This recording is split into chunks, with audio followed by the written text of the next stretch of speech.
Millions of people use PayPal every day. They send money to family, they buy goods from strangers, they run small businesses from their kitchen tables, they trust the service to hold their funds and move their payments smoothly. This trust is the foundation of a global digital economy. It allows commerce to flow across borders with just a few clicks. Without that fundamental belief in the system, the entire structure would falter. People place their financial lives, in small and large ways, into the hands of a platform they believe will act in their best interest, or at the very least, predictably and fairly. But what happens when that trust is questioned? What happens when the predictable flow of money suddenly stops without warning?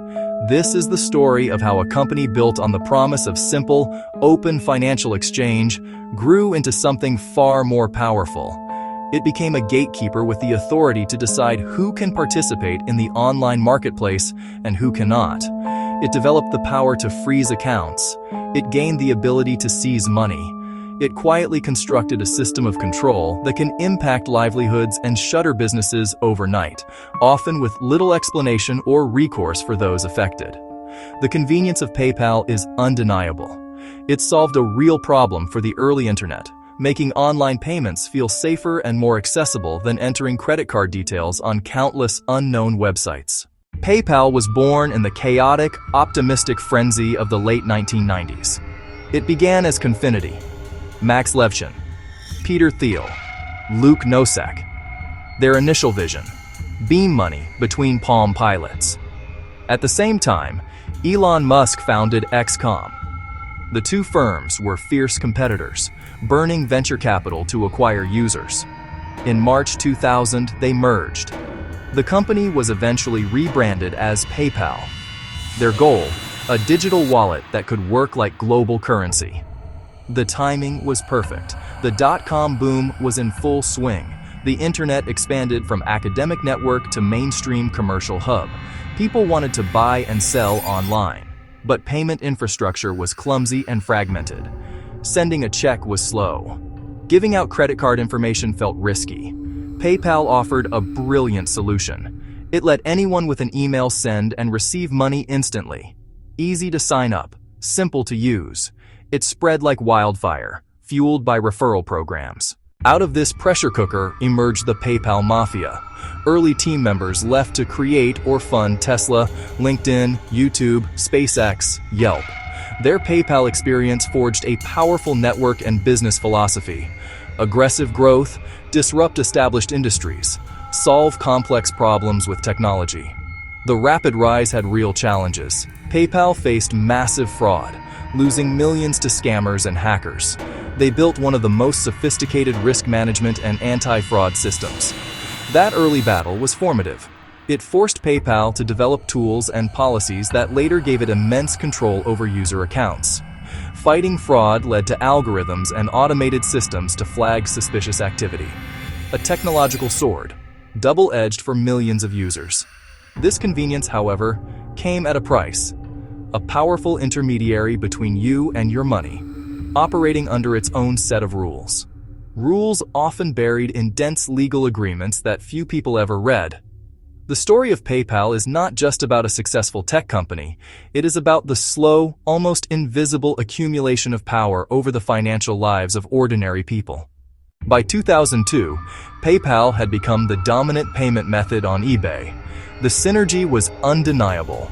eBay's marketplace was filled with millions of small-time sellers and individual buyers who needed a trustworthy way to transact with strangers. PayPal provided exactly that. In October 2002, eBay acquired PayPal for $1.5 billion. Overnight, PayPal became the preferred, deeply integrated payment system for the world's largest online marketplace. This integration drove exponential user growth. Millions of users were strongly encouraged, sometimes practically required, to sign up. The power of network effects kicked in. Every new user made the platform more useful for everyone else. This explosive growth concentrated immense power within a single company. PayPal was no longer just a service, it was a choke point. To sell on eBay, you needed PayPal. To buy from many independent stores, you needed PayPal. This central position gave the company enormous leverage.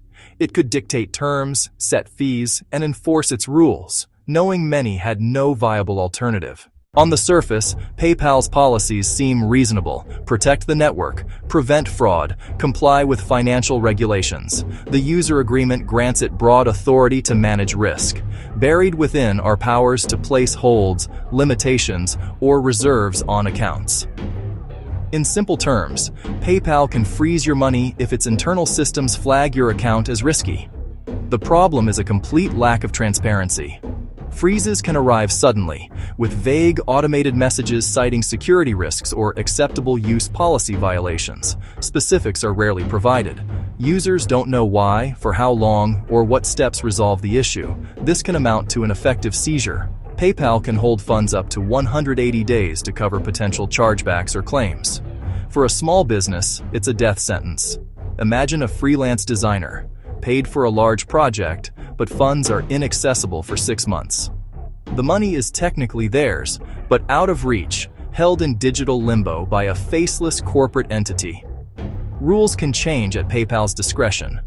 By continuing to use the service, users accept new terms. The ground can shift underfoot. What was permissible yesterday can become a violation today, leading to freezes no one anticipated. Opaque enforcement plus mutable rules creates arbitrary power. The abstract power of PayPal's policies becomes devastatingly real when you look at those affected. Consider Chris Reynolds, who briefly became the world's richest person when PayPal mistakenly credited his account with over $92 quadrillion. It was quickly corrected but showed the system's immense fallible power. More damaging are small businesses. A vintage clothing shop sees a holiday spike. Algorithms flag it, account frozen, thousands held. Despite invoices, tracking numbers, and communication, weeks pass before funds are released. Cash flow collapses. Humanitarian campaigns have been frozen. Regretzi raised tens of thousands for children's toys. PayPal froze the account, demanding extensive documentation, delaying aid and stressing volunteers. People face a bureaucratic nightmare. Scripted answers, document uploads, slow reviews. For freelancers and nonprofits, delays are existential.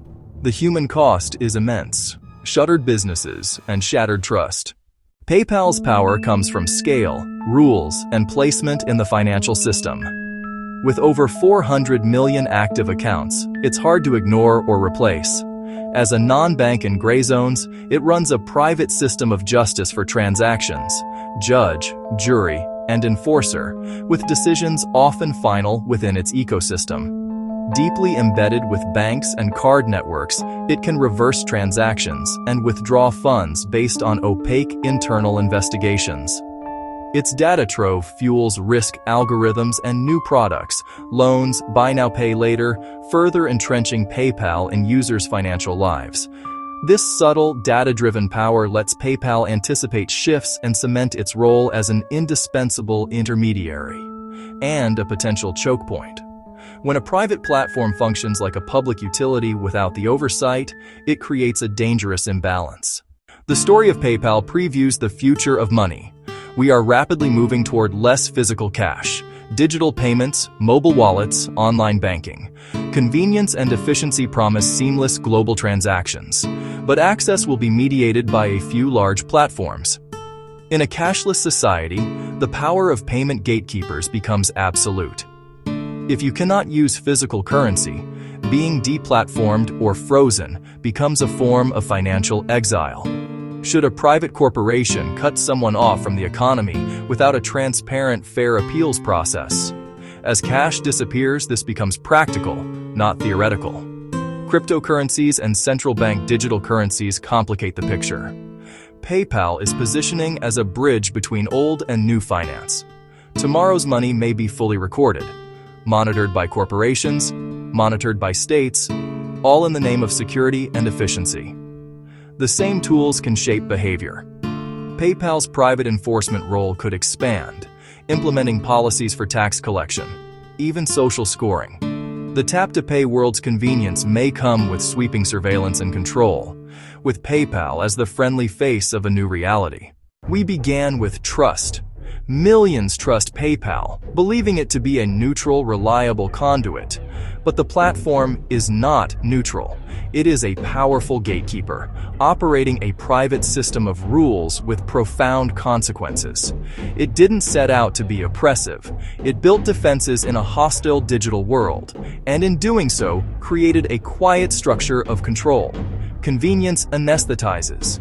Each unchecked user agreement, each default to the easiest option, cedes a bit more authority and strengthens the walled garden. This isn't about a uniquely evil company. Any entity with concentrated, unregulated power over money is a systemic risk. As we move deeper into a digital-first world, the stakes rise. The choices we make now, regulation, transparency, digital rights, will define the economy to come. Will we demand essential platforms act like public utilities, or accept a future ruled by opaque algorithms and shifting policies? The power to freeze an account is the power to silence a voice, halt a business, control a life. This is a cautionary tale about power in the digital age. How tools of empowerment can become instruments of control with our quiet consent.